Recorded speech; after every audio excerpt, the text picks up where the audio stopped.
This is the Debunking Economics Podcast with Steve Keen and Phil Dobbie. The archives. Episode 187. The impact of AI, good or bad for the economy? Artificial intelligence, it's going to take our jobs. But of course, we've heard that before. When we just find something else to do, and could that mean AI is good for growth and GDP will never look better or not? Today, we map out the impact of AI and what we can do about it. Or should we just embrace it? That's today on the Debunking Economics Podcast with Professor Steve Keen. I'm Phil Dobbie. Well, artificial intelligence is everywhere, it seems, except perhaps in Parliament, where there's not a lot intelligence. Or natural, for that matter. But a lot of artificiality there, perhaps. That's true. You got the first half right. But AI, as it's called, is helping us drive our Tesla cars. It's answering our questions masquerading under the name of Alexis or Siri. It's providing customer support services. It's driving all of us along that function of, on Amazon, if you like this, then you're probably going to like this. And all that just after you bought a chair, they give you all the advertisements for chairs. I really enjoy that. It's even, well, no, it's a bit smarter than that, isn't it? If you bought a chair, it says, well, maybe you need cushions. Cushions, or you need a book to read on it or whatever. And it's figuring out how we heat our homes, but this is just, of course, the tip of the iceberg. So is it just adding value? Or will it take our jobs away? Steve, it has to take our jobs away, doesn't it? Yeah, well, this is, if you look at, for example, how many jobs do we have in agriculture these days, the answer is almost none. I think the percentage of the population that actually works actively in agriculture these days in most advanced economies is of the order of 1% of the population. If you go back 150 years or 200 years, it's 70% of the population, something of that scale. So what happens, those jobs disappear, but other ones are created. Yeah. And this has always been the argument that any technology will lead to new industries which replace old industries. So people displaced from the old industries find jobs in the new industries. And that's, generally speaking, that's been correct. Yeah. Okay, so it's a long-term trend. But if you look at, does it also create more jobs, though? So that's the argument for the World Economic Forum from a couple of years ago. They said robots are going to displace 75 million jobs globally by 2022, but create 133 million new ones because we'll need more data analysts or data analysts, more software developers. They say social media specialists. Do we really need more of those? But I guess, if we've got the smarts that's enabling us to do more, then potentially it could create more jobs. Well, it's also partly what skills are necessary to take the jobs which are displaced by these new technologies. And if you go back to the original person arguing for a form of displacement over time, it's sort of Marx in a way, because he argued that as capitalism developed, there'd be an increase in the ratio of machinery to labour, and that because he believed labour was the source of all profit, then there'd be a decline in the rate of profit. And this is one of the many wrong-headed notions in Marx that was fallacious, and it talked about dividing society into two opposing classes. So there's some beautiful phraseology in the Communist Manifesto, which if I had a copy here, I could quickly look I up. thought you always had a copy in your back pocket. Yeah, right? That's true. Yeah, the red flag that I carry around all the time. Yeah, but it was a statement about how capitalism reduces just sort of desanctifies all professions. Everything gets reduced to a lowest common denominator, and you get divided into an extreme class, the bourgeoisie, who are incredibly wealthy, and a proletariat that's incredibly poor. And what actually happened instead over the following how long is it now? 1874, so coming up to 150 years. Over the 150-year period, what you have is an enormous expansion in the bureaucracy. Because to manage these capitalist enterprises and to manage the state as well, you needed a huge number of people carrying out clerical jobs. And the scale of middle management is enormous. Any capitalist organisation. They are those jobs that would disappear. I mean, that administrative function is going to. Yeah. So 150 years on. Yeah. I mean, he might be right. Perhaps. Because if you think about back, but partly there's this whole question of a hierarchy too, by the way, which I really want to keep in mind, because I'm a great fan of the work of Blair Fick. apex.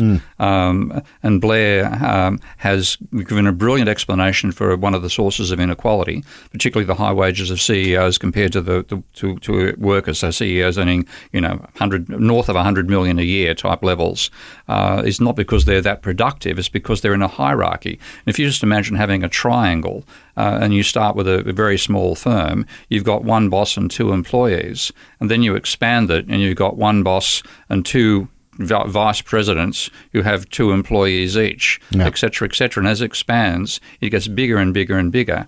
And the enormous salaries occur at the apex of the triangle, and the triangle's incredibly broad. And then you've got the whole middle management who do nothing at all except look after their jobs. So what's actually happening with a lot of AI is going to eliminate that middle management. And that's what I think is one of the two things which So is it going to be the middle management, or is it going to be the people at the bottom? Or it's going to be a bit of both, isn't it, really? Yeah, well, the robots are the people at the bottom. Yeah. And that's one thing that Musk has learnt to his cost initially, that we're not anywhere near at the point where robots can take over all those functions. So, there's one fascinating article in the New York Times that I used as part of a paper of mine in the Journal of Ecological Economics on the role of energy in production. And that was an interview with a small town with an air conditioning manufacturing business. And they were interviewing the people about the jobs they had. And one woman there, her job was to insert a tweezer-like device into each of the air conditioning units as it went past. And what that tweezer-like device was effectively a temperature measurement. Okay, that it would expand and contract, and that would tell you what heat levels are being put through the machine. I bet she was really good at it after a while. But she said, you don't have to like your job to get paid. That was her. Okay. But my point was, if it was worth the while of the firm to make a robot which could put that tweezer in there, they would have done it. They would have done it. The thing is, it's such a trivial part of the overall manufacturing process. But at the same time, to get a robot to do it is incredibly complicated. So the investment costs just weren't worth it. Right. So consequently, that's the human job. But that will change, won't it? That will change, because when you get to the stage of robots which have all the neural network software, which is part of what AI is actually about, who can look at something using visual sensors and realize that's where the tweezer has to go. And if the machine is 1 millimeter, if when it stops, it's just 1 millimeter out of alignment, then currently a robot will try to insert the tweezer through the outside metal, which won't work. But one which got the intelligence to say, well, the actual object I'm supposed to insert it to has moved to here. That's the point where the thing needs to go in. Then I put it inside there. And then when you redesign the air conditioning unit and it moves 10 centimetres, the robot can be shown this, look at it, this is what you're trying to find, that's where you put it. So it's the flexibility of human mind. Yeah, even for something that seems relatively simple, it's like incredibly complicated. But I'm sure she doesn't see it as complicated. I'm sure she's bored stupid with her that's jobs. Right. You're thinking of some other thing at the time as you're doing it. You get into automatic mode. And the thing is, to get robots to the stage where they can have that degree of flexibility is incredibly complicated. And you've got to have people doing. They used to call them CNC, computer controlled numerical. I forgot what the actual initials, but computer-controlled numerical systems. And you had to have a programmer to reprogram every time. And that's a huge amount of work. And often with a tiny task in a manufacturing process, it simply isn't worth it. So Musk tried to totally automate the Tesla factories and then found that some things like placing the seats inside the car was just too damn difficult for robots to get it right. So back to humans again. But as this technology improves, it will get to the point. Well, it's sort of getting onto that third stage, isn't it, really, where we go from machine learning to sort of deep learning, which is what speech recognition is, down to sort of the neural network type approach. Well, see, a lot of this, I don't know how much of AI is neural network, but a lot of it is. I mean, there's other concepts that can be used as well.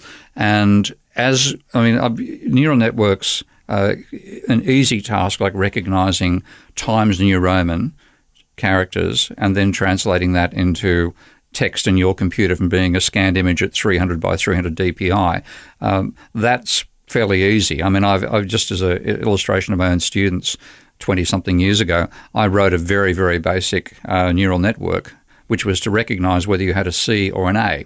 Okay, and what was it? You have a 3x3 square, and or a C or a U. Okay, right. Now C just goes that way. The hole in the C is horizontal. With the U, the hole in the U is vertical. So all you had to say, the way you train a neural network, well, they call them back propagation networks. So you show it an image.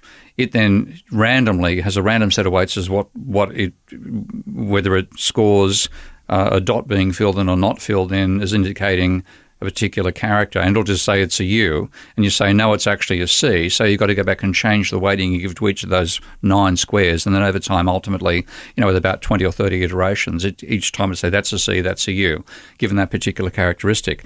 And that's the basic idea of a neural network. What's happened is a dramatic, and I don't know, I haven't actually tried to code any of the more recent ones, though my programmer Russell Standish does this in his sleep virtually. You have such a degree of complexity of the sensory information coming in, and the array, what does the work in a neural network is the stages in the program between the input of the data and the output, and they have what they start off with is all these connections between layers. So let's say this, like with my little... Like connections in our brain. Yeah, exactly. That's what the whole idea is based on. So if you think about your brain, what is actually going on inside there is... I forget it's 100,000 million neurons, something as enormous as that, right. Each of which is potentially connected to 10,000 other neurons. And then a signal will go along what's called the axon. So you have a set of dendrites, axons, and the neural and the neuron itself. A spike of a signal will come along.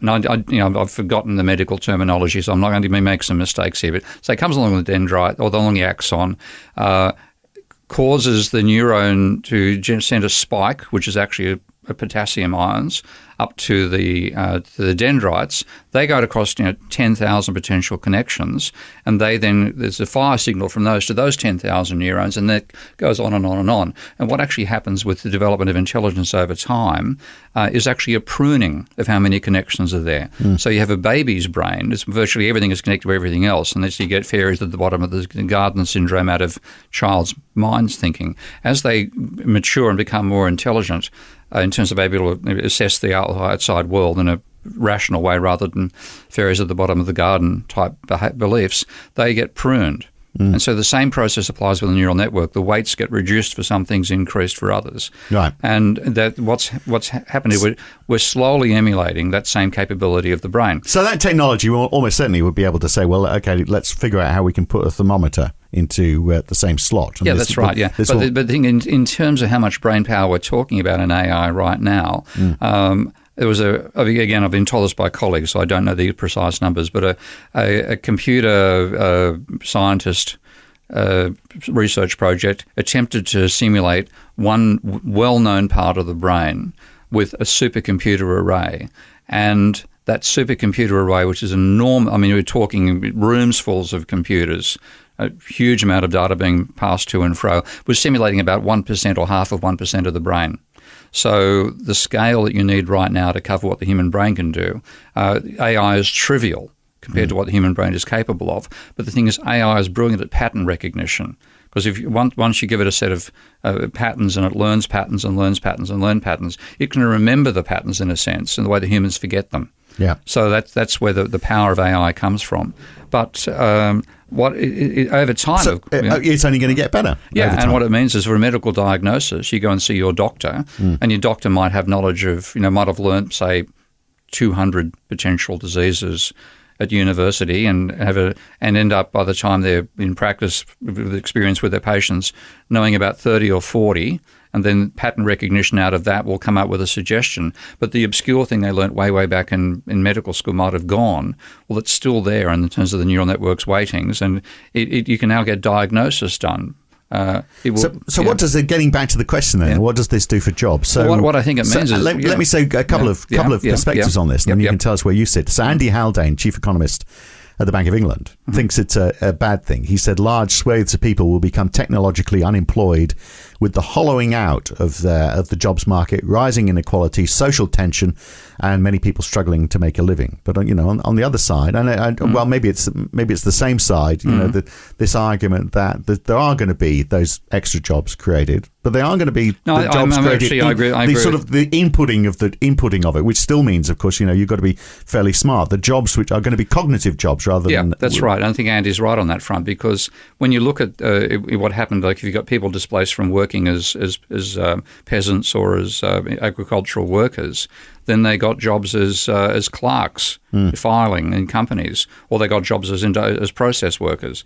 Now, the process worker jobs are going as the robots get more flexible, and once you have a robot which can be not just trained, but like have its own sense of intuition about the shape of an object that it has to insert components into, and can sort of self-train. And that's what often happens now. Like literally, a human does it, the robot watches, and then the robot takes over, and the training is completed when the robot does what the human does. That stuff is going to wipe out the process line work. Then you look at the middle management stuff. I mean, thankfully, management is really good at producing garbage software and stuffing up stuff, and meaning you don't actually improve by getting rid of the humans and putting a computer in the way. And the old saying, to err is human, to really fuck up takes a computer. I've seen plenty of examples of that. I can manage it all by myself. There you go. But that layer, you will hollow out that bureaucratic layer. And with that, those middle management jobs do go. Yeah. And then what else can you do? And the answer is, well, in the short term, well, maybe nothing at all, because all you've been learnt is how to talk management twaddle rather than living in the real world. But do you think some people are intrinsically smarter than other people, or is the question of opportunity? Where does it come from? No, it's a bit of both. I mean, this is the old nature versus nurture debate about where intelligence comes from. Because if we assume that we all have got the same brain, so we all sort of start in the same place, and we just end up in different places, then those manual jobs. So I mean, that woman who's putting those thermometers in. I mean, if you're looking for self-actualization through work, she's not going to be getting that, is she? No. Whereas in different circumstances, maybe she would be doing something far more rewarding. Maybe she would be using her brain. My feeling is that. I mean, along also with the energy question, which is when I see when you have a choice of do you have a machine or a human doing a particular task, often in terms of certainly in manufacturing, it comes down to how much energy is needed to get a job done and what intelligence do you need to direct that energy. Now, if you're looking at like process workers, you have to have enough intelligence to be able to be trained to say, you connect that wire to this wire, or you put this device in that position in a machine. And at the moment, robots in general can't be that flexible. They can be built for a particular purpose, but not retrained for a different purpose. And of course, if you're trying to build a production line, then your first iteration will have you'll find there's something wrong with the design of the machine, or you come with an improved design. So you've got to go and change it again. Well, it's a fairly easy process to build the machine and then train the workers to say, this is how you operate this machine, and then so they can operate a different machine. But if you get to the point where the machine itself has the intelligence built internally, and what you get is, with human, your limit of energy input is about the same as an old incandescent light bulb. The amount of actual energy we put in doing manual labour tops that at about 90 watts, 100 watts. Okay? And of course, if you do it for 8 hours a day, you're exhausted. You've got to go home, and recuperate. Once you get a machine that can do it, it's just a question of turning up the electricity. Yeah. And you can go 80 watts, 100 watts, 200 watts. So You can speed it up. in theory, this should be great for GDP. It should be helping with economic growth. It helps the production side, but it destroys the demand side. Yeah. And that's why... Because there's nobody got any jobs anymore. That's right. So they sort of balances out. I mean, aren't we going to get to the stage where we've got all of this technology and we can say we can do so much more, and there'll be great jobs with people saying, well, now we've got, I've got this intelligence to assist me in doing my job. I can now use my brain to help it get to the next level, so we can do even more. But you can keep on going that way, except for the fact that, as you say, there's no one there to buy the stuff. That's right, yeah. And so that's one reason, like a lot of the modern monetary theory group is in favour of what they call a job guarantee. Yeah. And they're actually opposed to a basic income. And my feeling is that given where technology is going, I'm not talking about today, obviously, but if we don't destroy ourselves through climate change, if you extrapolate 100 years from where we are now in terms of the level of intelligence in artificial intelligence, the level of capability to be flexible and retrain a machine, the capacity for the machine to have numerous axes so it can, just like a human, we have 6 degrees of freedom in our movement. The same thing for the computers, for the robots. The end product of that is that we all process work can be done by machinery, and the middle management, anything except the creative side of middle management, can be done by AI-informed software as well. So you get to the stage where only people can actually invent a new process or you consider a new way of doing things end up being people you need to hire. And that, to me, means mass unemployment. And therefore that undermines the viability of capitalism itself because as well as producing, you've got to sell. So that's one reason I can understand the attitude about you don't want people doing nothing and being paid to do nothing. I think you've got to pay people to do something. Well, they're going to go shopping. Yeah, fundamentally shopping, painting. But a basic income means at least you guarantee there's a revenue base for those that do innovate and do. Well, because the only other alternative is to say, well, okay, we need to stop machines doing stuff.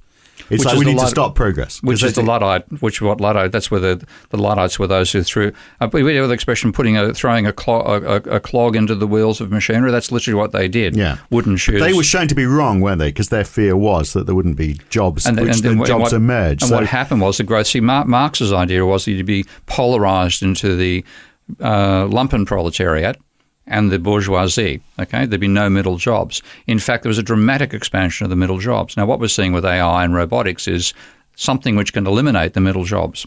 And to me, that's when you look at where people work these days, there's only of the order of 1% of the population. I'm not saying it's one, but it's single-digit level of population working in agriculture and advanced economies. It's of the order of 10%, and again, 10, 20% max, working directly in manufacturing in some sense.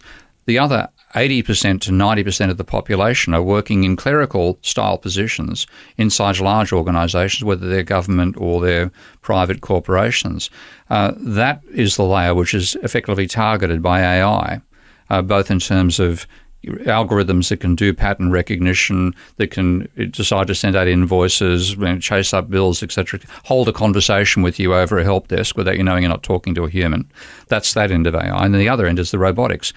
I can't not see robotics and AI taking over those positions. And that then means that happens, you no longer have a capitalist economy, you've got a feudal one.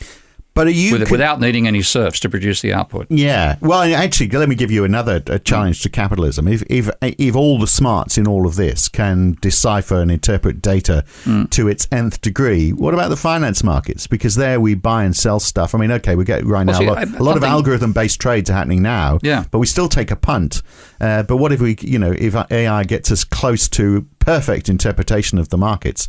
It's going to destroy the market. Well, maybe good riddance. I don't think they're going to get capacity to forecast where the shares are going to go. We should talk about Tesla shares on that front, by the way. Yeah, which is, skyrocketed. That's hilarious. Actually, I've got a few friends I know are suffering out of this, and I have absolutely no sympathy for them. But because they sold short on Tesla shares. Yeah. That's partly my attitude towards the innovation Musk is bringing. People are making decisions based on their own neural network, based on their own experience. Yeah. If we all have access to the same information, the same knowledge, and the same behaviours, then we're all going to trade in exactly the same way. Booms and crashes coming out of it. Certainly won't get away from that syndrome. But it's the potential elimination of an enormous part of the work that sustains the current population is there. And I think even though it won't happen necessarily today, and it won't necessarily happen given what can happen with climate change, if we survive as a species, then at some point all the production we do has got to be automated, and frankly, given the laws of thermodynamics, got to be off planet. Like I'm talking 400 years from now. Okay, but over that period of time, we have to stop producing stuff on the planet. If we continue from where we are at current population and current level of energy consumption and so on, it's sustainable, can't be done on this biosphere. But it's not happening yet, is it? It's not happening yet, but it's the potential. And this taking away of jobs is not happening yet. I mean, we've got the lowest levels of unemployment in the Western world we've had for quite some time, and yet we've got all this into artificial intelligence work and automation work going on. If you're looking, for example, at that question, a lot of what's going on right now is people are working in delivering take-home food to you. Uber Eats and stuff like that. That's people who would have had jobs in a production line or would have had jobs in So they found another job, a job that didn't exist before. Yeah, but the thing is that then now, of course, what's happening? I mean, Amazon is trialling already drone delivery of books. Right. And so what's to say they won't then find something else, just as they found that Uber Eats job?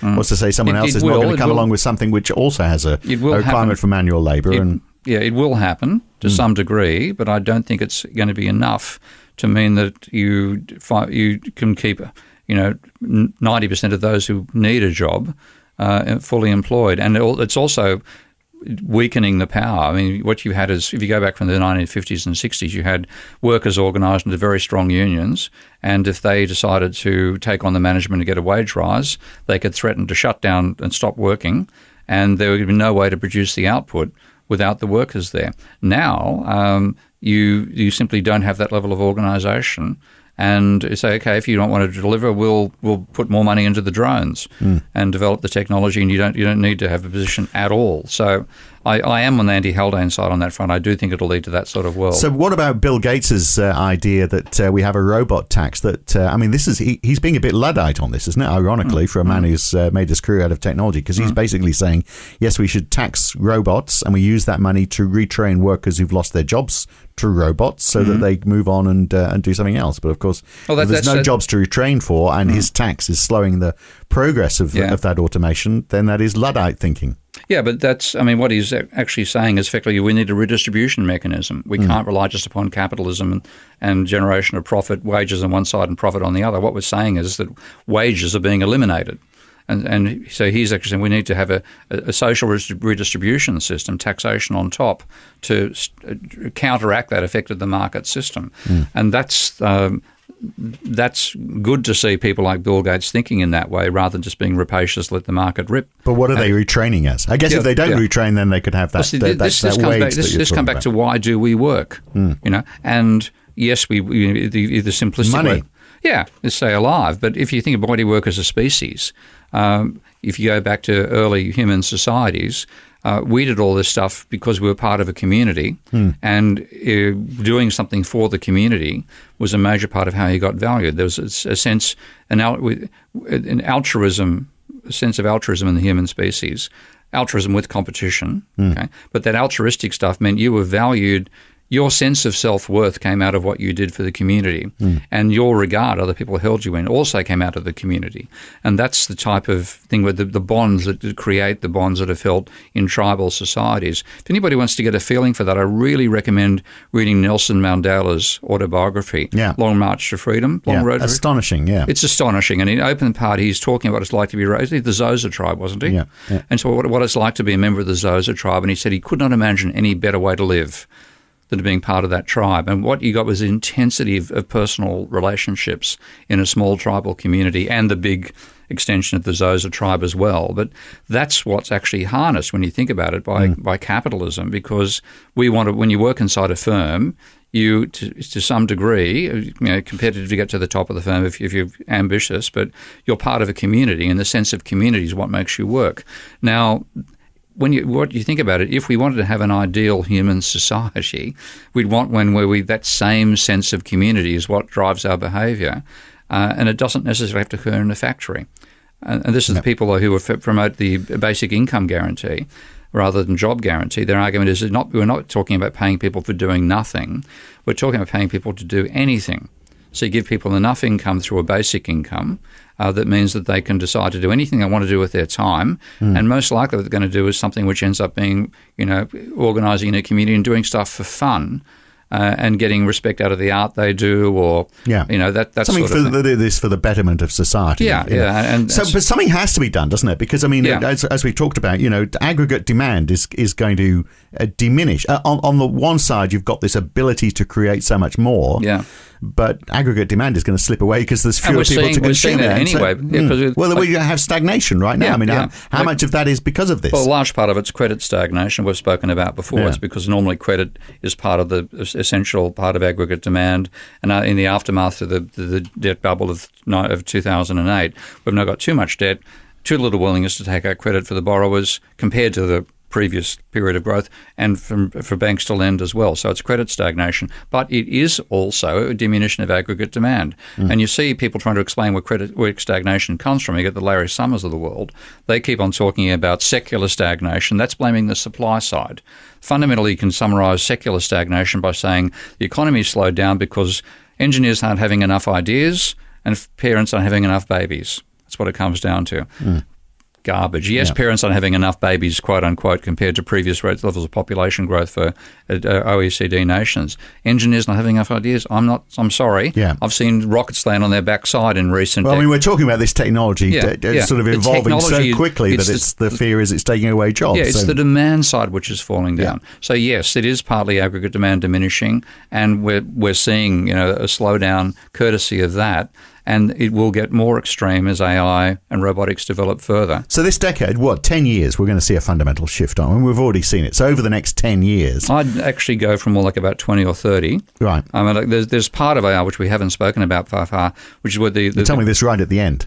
Yeah, the Kurzweil stuff, the idea about AI becoming actually imaginative intelligence, what they call the singularity. Yeah. I think that's nonsense. Right. Okay? We've still got that left for us. We've still got that. There's no feasible way yet to have a computer which feels and has a personality. The Terminator side of things, where what's it called? Skynet comes along and decides I want to survive. And I'm always going to have a job, is what you're saying. Unfortunately, yeah.